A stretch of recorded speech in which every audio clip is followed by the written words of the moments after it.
নমস্কার বন্ধুরা, আজ হচ্ছে বাসন্তী পূজা, আজ ষষ্ঠী। তাই মা দুর্গার কাছে প্রার্থনা করি সবার জীবন সুখ শান্তি ও আনন্দতে ভরে উঠুক। তো বন্ধুরা, এখন বাজে সকাল 5:30, আর দেখছো এখন 5:30 মানেই মনে হচ্ছে যেন কত বেলা হয়ে গেছে।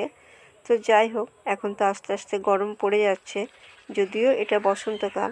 তো তাই হোক, গরমের বাতাস কিন্তু বইছে। তো দেখো বন্ধুরা, আমি এই যে বালতি আর মগে করে জল নিয়ে চলে এলাম পুকুর থেকে। তারপর এই যে চারদিকে দুয়ারে গোবরটা দিয়ে দিলাম। প্রথমে ওই যে সদর দরজায় দিলাম, তারপর তুলসী মঞ্চে দিলাম, তারপর মাঝ উঠোনে দিলাম, এবার এই যে দুয়ারের এই জায়গাতে দিয়ে দিচ্ছি। তো চলো, আমার দুয়ারটা তো দেওয়া হয়ে গেল।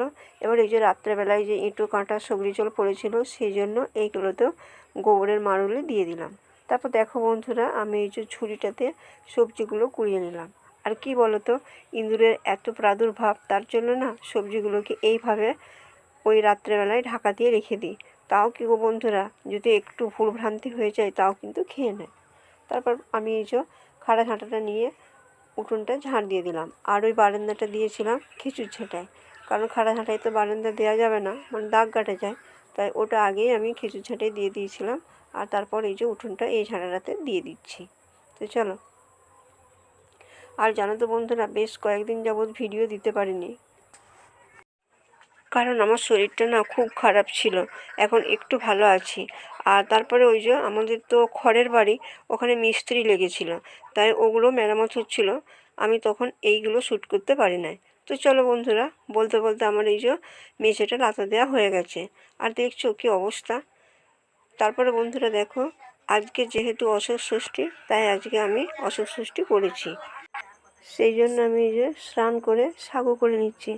আর কি বলো তো, আটা না সবসময় খেতে পারি না, তাই প্রথমে আমি ঠাকুরের পূজা দিয়ে শরবত খেয়েছি, তারপরে এই যে সাগু করছি, সাগু খাবো, তারপরে ডাব খাবো, তারপরে কিন্তু আটা করব, কারণ সবসময় আমি আটা খেতে পারি না, তাই এই পদ্ধতি। তো চলো দেখি, সাগুটা হয়ে গেল মনে হচ্ছে। আর সাগু দেখো বন্ধুরা, এমনি ঠান্ডা, সাগুটা কিন্তু দুধ দিয়েও করিনি, জল দিয়ে আর চিনি দিয়েই করছি। তারপরে বন্ধুরা দেখো, একেবারে চলে এসেছি রাত্রেবেলায়, কারণ এর মাঝে অনেকগুলোই কাজ করেছি। আর কি বলতো, মানে এত গরম লাগছিল না, ওই জন্য শাড়িটাকে আমি খুলে রেখেছি, দিয়ে যে নাইটিটা পরে নিয়েছি। মানে শাড়িটা পরে কাজ করা যাচ্ছিলো না, এত ঘেমে যাচ্ছিলাম। তো এই যে নাইটিটা পরে আটা মাখলাম, তারপরে এই যে লুচিগুলো আমি এখন ছাঁকতে চলে এসেছি। আর খাবো তো আমরা দুটো প্রাণী, কারণ তো আমাদের দাদাবাবু আবার রুটি খেতে পারে, লুচি খেতে পারে না, তাই ওর জন্য আবার রুটি করতে হবে। তো প্রথমে লুচিটা করে নিই, তারপরে কুমড়োর তরকারিটা করব সুজি, আর ওর জন্য করব রুটি।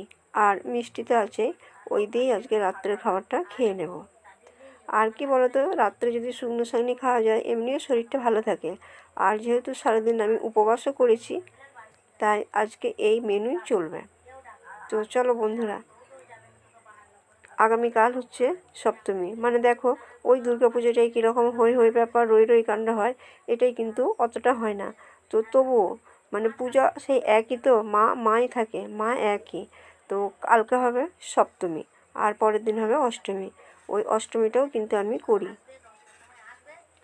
আর সেই যে বন্ধুরা দেখেছিলে, আমাদের বাড়িতে অশোক গাছ ছিল, সেই গাছে কিন্তু খুব একটা আর ফুল নেই। কারণ কি বলতো, যেমনি অশোক ষষ্ঠী হয়ে যায় না, অমনি ফুলগুলো কোথায় চলে যায়। এবছর তো তাও আছে, অন্য অন্য বছর কিন্তু ফুল থাকে না। অশোক ষষ্ঠীর সময় আগেই আমরা ফুলগুলো তুলে রাখি। এবছর কিন্তু গাছের টাটকা ফুলই তোলা হয়েছিল। তো দেখো বন্ধুরা, লুচিগুলো খুব ফুলছে।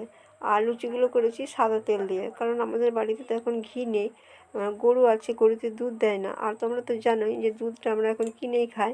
তো চলো বন্ধুরা, আজকের মতন ভিডিওটা শেষ করছি গো, ভালো থেকো।